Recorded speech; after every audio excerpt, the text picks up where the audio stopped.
రాష్ట్రంలో సంచలనంగా మారిన మీర్పేట్ హత్య కేసు మిస్టరీ వీడలేదు. భార్యను చంపి డెడ్ బాడీని కుక్కర్లో ఉడకబెట్టిన భర్త కేసులో సంచలన విషయాలు వెలుగులోకి వస్తున్నాయి. హత్య కేసును ఛేదించేందుకు పోలీసుల దర్యాప్తు కొనసాగుతోంది. గురుమూర్తి నిజంగానే భార్యను కిరాతకంగా హత్య చేశాడా లేక ఆమెను ఎక్కడైనా దాచి ఉంచాడా అనే కోణంలో పోలీసులు విచారణ చేస్తున్నారు. క్లూస్ ను, సైంటిఫిక్ ఎవిడెన్స్ ను పోలీసులు సేకరిస్తున్నారు. గురుమూర్తి చెప్పే దాంట్లో నిజాలను నిగ్గు తేల్చనున్నారు పోలీసులు.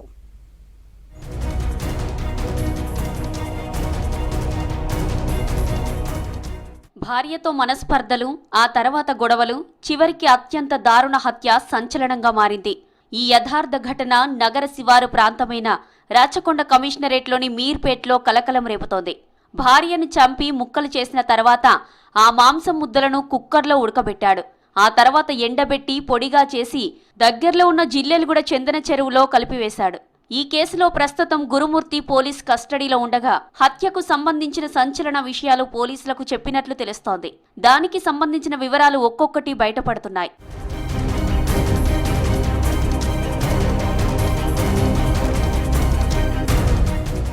కొంతకాలంగా దంపతుల మధ్య గొడవలు జరుగుతున్నాయి.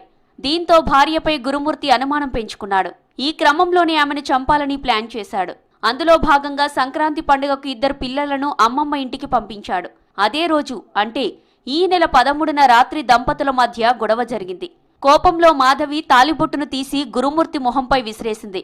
దీంతో రగిలిపోయిన గురుమూర్తి ఆమె తలను గోడకేసి బాదాడు. తీవ్ర గాయం కావడంతో రక్తపు మడుగులో మాధవి కుప్పకూలి చనిపోయిందని పోలీసుల విచారణలో వెల్లడైంది.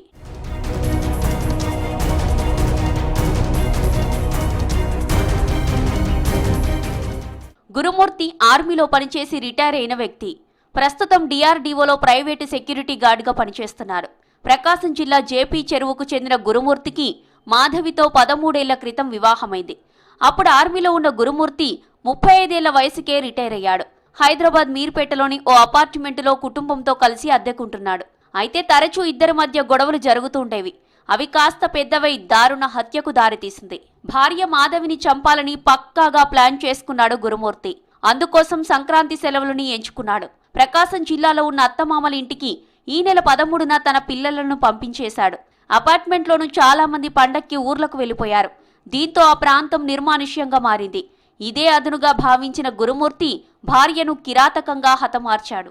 ఈ నెల 16న అత్తామామలకు ఫోన్ చేసిన గురుమూర్తి భార్య మాధవి గొడవపడి ఇంట్లోంచి వెళ్లిపోయిందని చెప్పాడు. మీ దగ్గరకేమైనా వచ్చిందా అంటూ తనకేమీ తెలియనట్లు మాట్లాడాడు. వారు తమ దగ్గరకు రాలేదని సమాచారం ఇచ్చారు. అప్పటి నుంచి తరచూ ఫోన్ చేసి భార్య గురించి ఆరా తీస్తున్నట్లు, కంగారు పడుతున్నట్లు నటించాడు. కానీ పోలీసుల దగ్గరికి వెళ్లి ఫిర్యాదు చేయలేదు. ఈ నెల 18న హైదరాబాద్ వచ్చిన మాధవి తల్లిదండ్రులు పోలీసులను ఆశ్రయించారు. వెంటనే రంగంలోకి దిగిన పోలీసులు సీసీటీవీ ఫుటేజ్ని చెక్ చేశారు. మాధవి ఇంట్లోకి వెళ్లినట్లు కనిపించింది కానీ తిరిగి బయటకు రాలేదు. దీంతో గురుమూర్తిని అదుపులోకి తీసుకున్న పోలీసులు పలు కోణాల్లో దర్యాప్తు చేస్తున్నారు.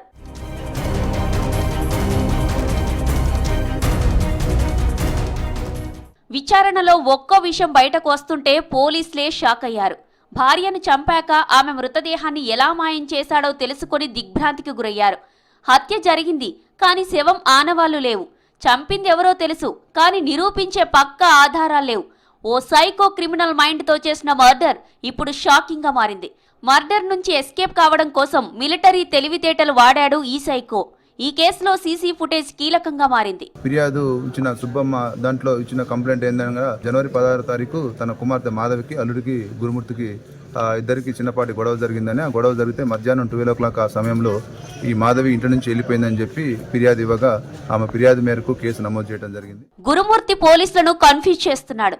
ఒక్కడే భార్యను ముక్కలుగా చేయడం, ఒక్క రక్తపు చుక్క కూడా కనిపించకుండా క్లీన్ చేయడం, శరీర భాగాలను చిన్న చిన్న ముక్కలుగా చేసి ఎండబెట్టడం, చెరువులో విసిరేయడం సాధ్యమయ్యే పని కాదని పోలీసులు భావిస్తున్నారు. హత్యకు సంబంధించిన ఆనవాళ్లు ఇంట్లో కానీ, జిల్లెలుగూడ చెరువు సమీపంలో కానీ కనిపించలేదు. నిందితుడు గురుమూర్తి చెప్పిన కన్ఫెషన్ కు ఆధారాలు మ్యాచ్ కావడం లేదు. దీంతో మరింత లోతుగా దర్యాప్తు చేస్తున్నారు పోలీసులు.